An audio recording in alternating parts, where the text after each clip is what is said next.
ఉన్న బంగారాన్ని విడిపించి ఆ రోజు ఆన్లైన్ రేటుకే మేము కొంటాం. Sharma gold company. సో ప్రస్తుతం మనతో పాటు ఉన్నారు, చాలా స్పెషల్ గెస్ట్ అని చెప్పుకోవచ్చు అన్నమాట. ఎన్నో పర్యాయాలు మంత్రిగా చేసి అండ్ ముఖ్యమంత్రిగా చేసిన నాదెండ్ల భాస్కరరావు గారు మనతో పాటు ఉన్నారు. ఆయనతో మాట్లాడేద్దాం. నాదెండ్ల భాస్కరరావు గారు నమస్తే. నమస్కారం అండి. ఏమనిపిస్తుంది ప్రస్తుత రాజకీయాలు చూస్తున్నప్పుడు? ఏపీ కానీ తెలంగాణ కానీ చాలా అగాధంగా కనపడుతుంది. ఒకప్పుడు ఎన్టీఆర్ వెనక నాదెండ్ల భాస్కరరావు ఎలా ఉన్నారో, ఇప్పుడు పవన్ కళ్యాణ్ గారు వెనక మనోహర్ గారు అలా ఉన్నారు. సో కూటమి అధికారంలోకి వచ్చింది. మనోహర్ గారి పాత్ర ఎంతవరకు అంటే ఏమని చెప్పగలరు? వాళ్ళిద్దరూ నన్ను కలిశారు. అబ్బాయి, రాజకీయాల్లో ఇద్దరు కలిసి ఉండటం కష్టం. మేము ఫెయిల్ అయ్యాం, మా ముందు వాళ్ళు ఫెయిల్ అయ్యారు, తర్వాత వాళ్ళు ఫెయిల్ అయ్యారు. పవన్ కళ్యాణ్ గారు హోమ్ మినిస్టర్ ని ఉద్దేశించి కామెంట్ చేశారు. హోమ్ మినిస్టర్ అనిత గారు కూడా చెప్తా ఉన్నాను, హోం మంత్రి మీరు బాధ్యత వహించండి, నేను హోంశాఖ తీసుకున్న పరిస్థితులు వేరుగా ఉంటాయి, గుర్తుపెట్టుకోండి. రెండు వైపుల్లో దాని గురించి ఆలోచిస్తున్నారు. ఆయన మాట్లాడింది కరెక్టే అని కొంతమంది అంటున్నారు. కాంగ్రెస్ పార్టీకి డైహార్డ్ మీరంతా కూడా చెప్పాలంటే ఒకప్పుడు. డైహార్డే కాదు, ఆయన బావిలో స్నానం చేస్తున్నాడు. బావికి దగ్గరలో మేము జరిపోతే ఆపండి ఆపండి, ఆ సింబల్ ఆయన చెయ్యి. కాంగ్రెస్ పార్టీ పుట్టింది అక్కడి నుంచి. అది ఇందిరాగాంధీ గారిని కాల్చి చంపారా, లేకపోతే ఎలా చనిపోయారంటే ఏమని చెప్తారు మీరు? కాకపోతే అప్పుడున్న ప్రెసిడెంట్ గారు కూడా యాంటీగా. సో ఇప్పుడు కాంగ్రెస్ గవర్నమెంట్ కులకన్నా అని ఒకటి తీసుకొచ్చింది. దాన్ని ఏ విధంగా చూడదు? ప్రస్తుత ముఖ్యమంత్రి మీద మీ ఒపీనియన్ అంటే? రేవంత్ రెడ్డి గారు అతను వయసుకు తగ్గ ఉద్యోగం కాదు.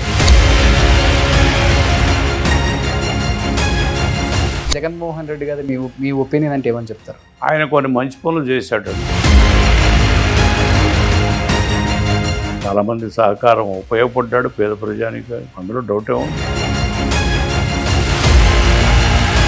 Hi hello, welcome to Suman TV. నేను మీ రోషన్. సో ప్రస్తుతం మనతో పాటు ఉన్నారు, చాలా స్పెషల్ గెస్ట్ అని చెప్పుకోవచ్చు అనమాట. ఎన్నో పర్యాయాలు మంత్రిగా చేసి అండ్ ముఖ్యమంత్రిగా చేసిన నాదెండ్ల భాస్కరరావు గారు మనతో పాటు ఉన్నారు. ఆయనతో మాట్లాడేద్దాం. సో ఎలక్షన్స్ తర్వాత ఆయన ఇచ్చే ఫస్ట్ ఇంటర్వ్యూ కాబట్టి అసలు ఏం మాట్లాడతారో అనేది చాలామంది ఎక్సైటెడ్గా వెయిట్ చేస్తున్నారు ఈ ఇంటర్వ్యూ కోసం. సో నాదెండ్ల భాస్కరరావు గారు నమస్తే. నమస్కారం అండి. సో సార్, ఫస్ట్ నేను అడగాల్సిన క్వశ్చన్ ఏంటి అంటే, మీ జీన్స్ ఎవరికి వచ్చింది? మీ పిల్లలకి, మనోహర్ గారికా అంటే అబ్బాయికా? వాళ్ళ పిల్లలు ఇక్కడ సిటీలో పుట్టారు, ఇక్కడే పుట్టారు హైదరాబాద్లో. వాళ్ళ జీవితం, వాళ్ళ పుట్టినప్పుడు ఎంతో ఖర్చో తెలుసా? 100 రూపాయలు. ఇప్పుడు పుట్టితే పుట్టుక ఎంత తెలుసా? 1,00,000 మినిమం. డెలివరీకి 1,00,000. అప్పుడు 100 రూపాయలు చేశారు. జనానా హాస్పిటల్, ఈ హాస్పిటల్స్ ఏమి లేవు అప్పుడు. ఓకే. జనానా హాస్పిటల్ అని హైకోర్టు పక్కన ఉండేది. 100 రూపాయలు అన్నీ, మేము వెళ్ళటానికి రావటానికి అన్ని ఖర్చులతోనూ అట్లా. ఓకే. అంత చీప్ లైఫ్, హాయిగా ఉండేది హైదరాబాద్. బస్కా కిరాయి దేవు సాబ్, రిక్షా వాడిపో, బస్సులో వెళ్దా, అది కూడా హాలీ కల్దార్ అని ఉండేది. హాలీ అంటే ముస్లిం రూపాయలు, కల్దార్ అంటే మన ఇంగ్లీష్ రూపాయలు. కల్దార్ ఏమని అడిగేవాడు పాపం. అలా ఆ రోజులు వేరు. ఒక్క కారు లేదు ఇప్పుడు. నైజాం కార్లు తప్ప నేను ఎప్పుడు చూడలేదు. నైజాం కార్లు తప్ప హైదరాబాద్లో ఇంకేమీ లేవు. మీరు కొన్న ఫస్ట్ కార్ ఏంటి? నేను లీడర్గా ఒకరోజు 35 రిట్ పిటిషన్స్ వేశాను. ఆ రిట్ పిటిషన్స్ వచ్చిన డబ్బుతో సుందరం మోటార్స్ పంపి కార్ తెప్పించాను. ఫస్ట్ కార్ అది. రాజకీయాల్లోకి వచ్చిన తర్వాత రాజకీయాలు వచ్చిన కార్లే చెత్త అంతా గవర్నమెంట్ మారిని, నా ఇబ్బంది నేను మారిని. బట్ లీడర్గా ఫస్ట్ అది 35 రిట్ పిటిషన్ చేశాను.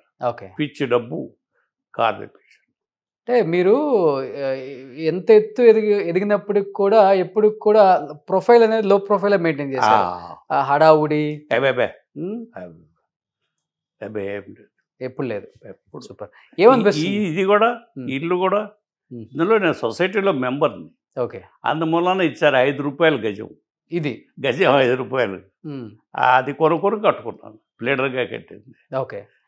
డాక్టర్ గారు నాకు అప్పుడు పర్మిషన్ ఇచ్చారు. నేను మినిస్టర్ కూడా మినిస్టర్ ఎక్కి అయ్యాను. అయ్యేటప్పుడు పర్మిషన్ ఇచ్చాడు కట్టుకోమని. ఓకే. ఆ లీడర్గానే మొదలెట్టాం. ఇల్లు. సో నరేంద్ర భాస్కర్రావు గారు ఎన్నో పర్యాయాలు మంత్రిగా చేశారు, ముఖ్యమంత్రిగా చేశారు ఉమ్మడి ఆంధ్రప్రదేశ్కి. ఏమనిపిస్తుంది ప్రస్తుత రాజకీయాలు చూస్తున్నప్పుడు ఏపీ కానీ తెలంగాణ కానీ ఏమనిపిస్తుంది మీకు? చాలా అగాధంగా కనపడతాయి, చాలా అగాధంగా కనపడతాయి. నేను నా కళ్ళెదుట చూశాను ఒక అతన్ని, నా దగ్గరికి ఎమ్మెల్యేగా వచ్చాడు. అతనికి చిరిగిపోయిన బట్టలు అవి మామూలుగా ఉండేవాడు, డబ్బు లేదు. ఏదో ప్లేన్లో కూడా నేను ఎప్పుడు ప్లేన్ ఎక్కలేదన్నా, ఒకసారి ప్లేన్ ఎక్కించుకెళ్ళాను. నేను మినిస్టర్గా ఉంటే బతిమలితే ప్లేన్ ఎక్కించుకెళ్ళాను మద్రాసు. అతను ఇవాళ దాదాపు 1000 కోట్ల రూపాయలు, అతను 1000 కోట్లు ఉన్నాయని చెప్పి మొన్న ఎలక్షన్ రిటర్న్లో వేశాడు. తనకు 1000 కోట్లు తరాస్తాడు. ఎట్టా వచ్చింది ఇది? నా దగ్గర ఏమీ లేవు. మీరు నమ్మపోండి, 1 కోటి రూపాయలు బ్యాంకులో ఉన్నాయి నాకు. ఏమి నా ఇంటి మెయింటెనెన్స్, నా పిల్లలకి నేను మెయింటెనెన్స్ కోసం నేనేమి పొలాలు అవి కొనలా. మా నాయన ఇచ్చిన 4 ఎకరాలే నా ఊళ్ళో అలాగే ఉంది. అంతగా తప్ప నేనేమి ఎవరిది సొమ్ము తాకటం కానీ తీసుకోవడం కానీ ఆ పిచ్చి పనులు నేను ఎప్పుడూ చేయలేదు. అందుకని నా మీద 3 కమిషన్లు వేసిన కక్ష కట్టి ఒక్క జడ్జి నన్ను వేలెత్తి చూపించలేదు. చూపించకపోతే ఒక అతను వెళ్ళి జడ్జి దగ్గరికి, ఏదో ఒకటి కమిషన్ వేశాం కదండి, ఏదో ఒకటి రాయిపోతే మేము ఎట్లా బతకాలా అని చెప్పి అడిగి వచ్చాడు. ఆ జడ్జి చెప్పాడు తర్వాత వాకింగ్లో, వీళ్ళ దుంపలు దగ్గర వీళ్ళు ఎట్లా చెప్పండి, ఈ ఆస్తులు ఉంటాయా, నా ఉంటాయా చెప్పండి, మీరు ఎవరన్నా వచ్చి నా బ్యాంక్ అకౌంట్ చెక్ చేసుకోండి, నా ఆస్తులు చెక్ చేసుకోండి. ఈ ఇల్లు మా నాయన ఇచ్చిన 4 ఎకరాలు పొలం తప్ప నేను హైదరాబాద్లో 1 సెంట్ ఆస్తి లేదు నాకు. Okay, excepting the house, excepting this house I have no house. అంటే మీకు పైరవీలు ఇష్టం ఉండదా చేయించడం కానీ? డబ్బు అది తీసుకోను నేను, ఎవరిని డబ్బు అడగటం తీసుకోవడం అలాంటి నేను ఎప్పుడూ చేయలేము. మంత్రిగా కానీ ముఖ్యమంత్రిగా కానీ ఎప్పుడు అలాంటి వాళ్ళు ఎవరు నాకు ఎవరు, నా నేచర్ తెలిసి అసలు అడగరా. ఎప్పుడు ఒక్క మనిషిని చెప్పండి నేను డబ్బు ఇచ్చాను భాస్కర్రావు గారికి, డబ్బు ఇచ్చి పని చేసుకొచ్చానని చెప్పండి. ఎంతసేపటికి మాకేంటంటే వెంపర్లాడుతూ ఎంతమంది వస్తారు, ఎంతమందికి పని చేసి పెడతాం, ఎంతవరకు ఉపయోగపడతాం, అది తప్ప ఇలాంటి ఈ పిచ్చి వేషాలు డబ్బు చేసుకోవడం, ఆస్తులు పెంచుకోవడం, ఇలా కార్లు కొనుక్కోవడం, బంగళాలు కొనడం అలాంటివి. 1 గజం ఆస్తి లేదు నాకు ఎక్సెప్టింగ్ దిస్ హౌస్. నా పిల్లలు కూడా ఇప్పుడు అట్లాగే ఉంటారు, ఎప్పుడు అలాంటి పిచ్చి పనులు చేయం, మా లిమిట్స్లోనే మేము ఉంటాం. సో పిల్లలంటే ఒకప్పుడు ఎన్టీఆర్ వెనక నాదెండ్ల భాస్కర్రావు ఎలా ఉన్నారో, ఇప్పుడు పవన్ కళ్యాణ్ గారు వెనక మనోహర్ గారు అలా ఉన్నారు. సో కూటమి అధికారంలోకి వచ్చింది. మనోహర్ గారి పాత్ర ఎంతవరకు అంటే ఏమని చెప్పగలరు మీరు? మనోహర్ పాత్ర వాళ్ళు ఒక్కటే, వాళ్ళిద్దరూ నన్ను కలిశారు. పవన్ కళ్యాణ్ గారు మనోహరు పవన్ కళ్యాణ్ కలిశారు. నేను ఒకటే చెప్పా, అబ్బాయి రాజకీయాల్లో ఇద్దరు కలిసి ఉండటం కష్టం. మేము ఫెయిల్ అయ్యాం, మా ముందు వాళ్ళు ఫెయిల్ అయ్యారు, తర్వాత వాళ్ళు ఫెయిల్ అయ్యారు. ఇది గుర్తుపెట్టుకుని మీరు మీ ఇద్దరు కలిసి పని చేసుకుంటూ ఉంటారు, చేసుకోండి. ఇది ప్రిన్సిపల్ మాత్రం గుర్తుపెట్టు. మేము దెబ్బతిన్నాం, మీరు అలా పడవద్దు, కలిసే ఉండి పని చేసుకోండి. అలా ఉండదలిస్తేనే కలిసి వెళ్ళి పార్టీ పెట్టుకుని చేసుకో అని చెప్పారు. అదే చెప్పారు. అంతేగాని వేరే కోరికలు అవి పెట్టుకుంటే ఇది నడవదు. ఇక్కడ రాజకీయాలు వేరు, వేరే ప్రొఫెషన్స్ వేరు, అట్లా అని చెప్పారు. బట్ అడిగారా పవన్ కళ్యాణ్ గారు ఎందుకు ఫెయిల్ అయ్యారు అనే దానికి మీరు ఆన్సర్ ఏమని చెప్పారు? మీ అనుభవం చెప్పమన్నాడు కానీ ఎందుకు ఫెయిల్ అయ్యారని అది ఆయన చెప్పు. ఫెయిల్ అయింది ఏంటంటే కారణం చెప్తా, నా క్యాలిక్యులేషన్స్ తప్పినాయి. నా అంట 50 మంది మన ఇంట్లో కూర్చుని మీటింగ్ ప్రాంతీయ పార్టీ పెట్టుకోవాలని, దానికి అంతా కథ అంతా తయారు చేశాను. నా వైఫ్కే డిక్టేట్ చేశాను మొత్తం. ఈ 2 రూపాయల కిలో బియ్యం కానీ, ఆడపిల్లలకు సమాన హక్కు కానీ, ఇవన్నీ నేరాసినయ్యే, అన్నీ నేరాసినయ్యే. అయితే దీనికి ఆ వచ్చిన వ్యక్తి ఇది అర్థం కాక, ఆ స్వార్థం నుంచి ఆయన బయటపడలేక ఆ పిచ్చి పనులు చేసి అట్లా చేసి ఇతరుల మాట విని. ఒక చిన్న ఎగ్జాంపుల్ చెప్తా. ఒకరోజు నేను క్యాబినెట్లో కూర్చుండగానే ఎవరో ఒక ఆయన మనలో ఫోన్ చేసి పోలీసు ఆయన్ని పంపించాట రోషయ్య గారికి, పోలీసు కానిస్టేబుల్స్ని కాపలాక.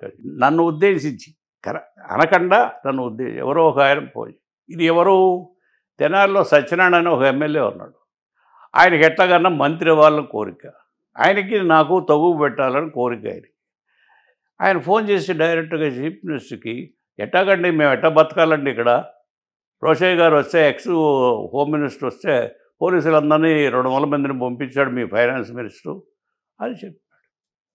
అది నాతో డైరెక్ట్గా చెప్పడానికి ధైర్యం లేక ఇండైరెక్ట్గా ఎవడో మినిస్టర్ట ఫోన్ చేసి రోషయ్య గారికి 200 మంది కానిస్టేబుల్స్ని పంపించాడట అని. అయ్యా అసలు నాకు సంబంధం ఏంటి, నేను ఎందుకు మాట్లాడతాను ఇన్స్పెక్టర్తో, డైరెక్టర్గా డీజీపీతో నేను ఎందుకు మాట్లాడతాను, నాకేం పని, అదంతా చీఫ్ మినిస్టర్ హోమ్ మినిస్టర్ చూసుకుంటాడు. నేను ఎప్పుడు అలా నాకు సంబంధం లేదు సబ్జెక్టు జారిను అడగను. సో ఇప్పుడు హోమ్ మినిస్టర్ అంటే ఒక మాట గుర్తొస్తుంది. మొన్న పవన్ కళ్యాణ్ గారు హోమ్ మినిస్టర్ని ఉద్దేశించి మీకు చేత కాకపోతే చెప్పండి, హోమ్ మేమే తీసుకుంటాం, నేను అడిగితే నాకు హోమ్ పెద్ద లెక్క కాదు, నేను తీసుకోగలను అని ఒక కామెంట్ చేశారు. రెండు వైపుల్లో దాని గురించి ఆలోచిస్తున్నారు. ఆయన మాట్లాడింది కరెక్ట్ అని కొంతమంది అంటున్నారు. నేను అది చూడలేదు, కానీ నా దగ్గర ఒకళ్ళిద్దరు ఉచ్చరించారు. ఉచ్చరిస్తే అంటే కొంత ఈ లైన్ కొత్త ఆయనకి, ఏదైనా పొరపాటుగా ఉన్నా మరి మాట జారాడేమో తెలియదు నాకు, నేను కామెంట్ చేయను దాని మీద అని చెప్పారు నన్ను అడిగితే. ఓకే, కనుక నేను చూడలేదు టెలివిజన్ చూడలే. డైరెక్ట్గా చూస్తే ఏదైనా కామెంట్ చేయొచ్చు, కానీ నాకు చూడలేదు. బయట వాళ్ళు చెప్పటమో విన్నాను నేను. ఓకే, అందుకని దాని గురించి నేను మాట్లాడాను. సుమన్ టీవీలో మీ పర్సనల్ అండ్ బిజినెస్ ప్రమోషన్స్ కోసం కింది నెంబర్కి కాంటాక్ట్ చేయండి.